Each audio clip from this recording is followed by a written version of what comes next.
Many of us spend a fair share of our lives just kicking ourselves for the things we're not.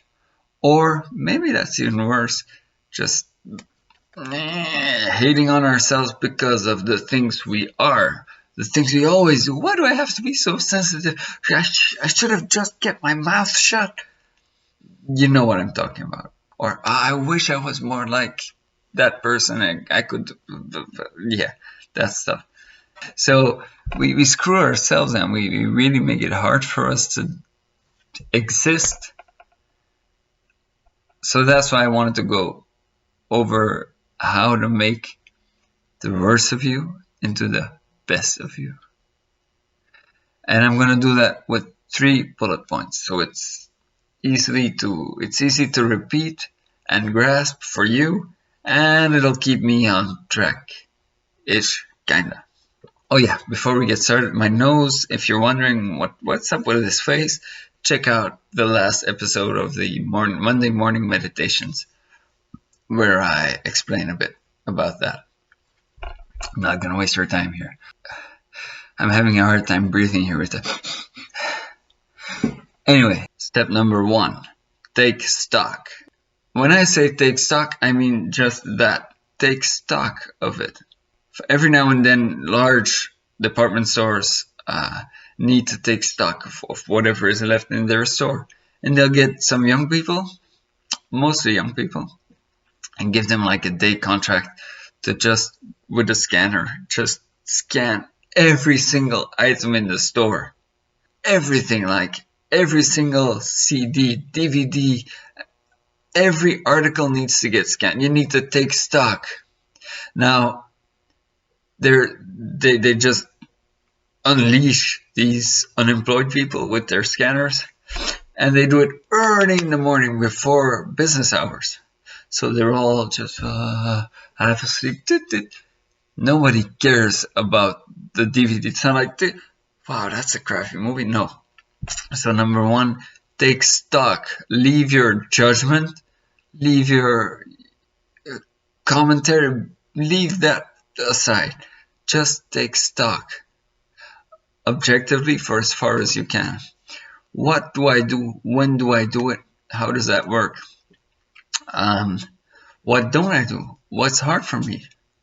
What have I done before, but am I not doing now? Since when? Just the facts. Scan. Whitney Houston. Greatest hits. Queen.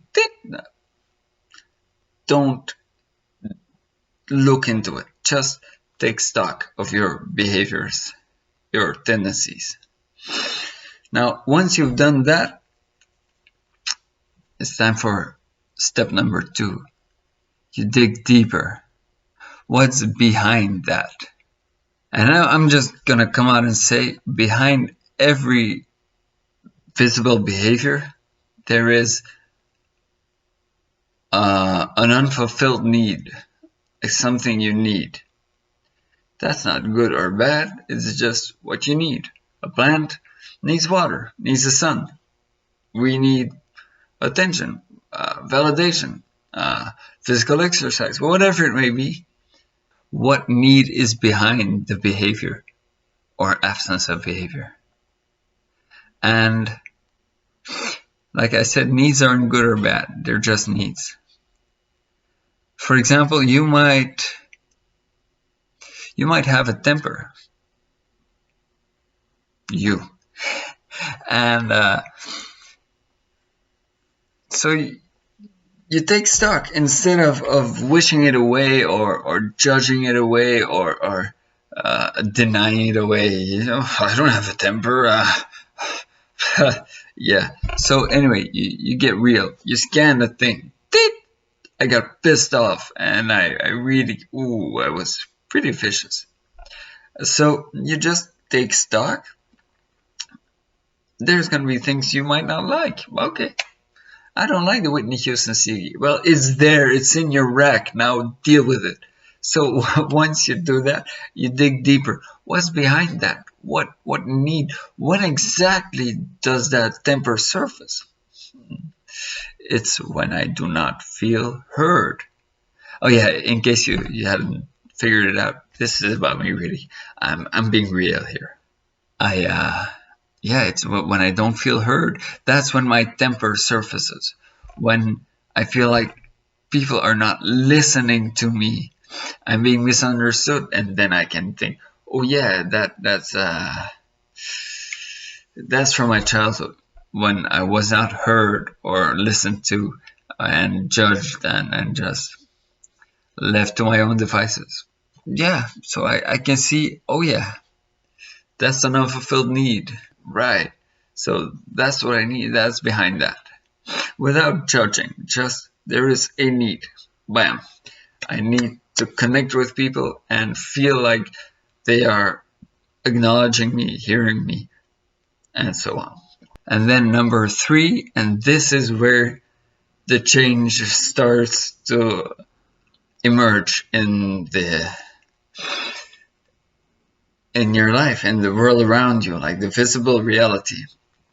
You reapply that need, because the need is the source for a characteristic, for a quality, if you will. Like, I'm a talker, I'm a connector. At the basis for that quality is wanting to connect, wanting to be heard, wanting to form that deeper bond. So once you get that, you reapply it. Where in my life is there an opening for me to insert that quality or to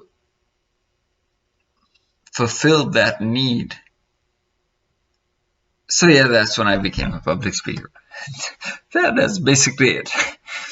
So yeah, you look for how and where can I apply this in a way that it works for me and the people around me. Now, that is not to say when you do number 3, when you reapply, the first situations, like the problem, the situations you wanted to address or change, they're not just gonna magically, but they will be, first off, they will be a lot less heavy, because not the entire need will not be resting on that one situation. The need is being fulfilled, and you'll know that unconsciously. The need part of you is like, oh, okay. It's like when you're hungry and you know Domino's is on their way. Domino's is bad. Don't eat fast food, kids and grown-up groans. Don't eat that stuff. Don't sue me, Domino. Just eat healthy. So anyway, when you know it is being fulfilled, or you have started a process that leads to the fulfilling of those needs, the application of those strengths, because I believe those are very closely connected. You develop a strength to fulfill a need, is what I believe. Those are very, very closely intertwined. So once you do that, or at least take steps towards doing that, the problem situation will become far less loaded, far less heavy, and much more flexible, movable. For example, the temper thing. Once you dig into that and really get clear on where is it coming from, and how does that influence me, and how has it influenced me in the past, and how is my life actually a reflection of that, and how can I reapply that, and looking for stuff, and knowing that I am in the process of doing that, the times when my temper would flare up, it doesn't go full throttle, because it doesn't need to. This is all a bit hard to talk about. Not so much because it's personal. I'm not into that. Oh no, that's personal. Yeah, I don't really mind that. But it's hard to talk about because these things are very ambiguous in their nature. That's what I believe life to be. It's an ambiguous mess. And you might think you got your thing, you got it figured out, but then life happens and oops. But that's part of the game.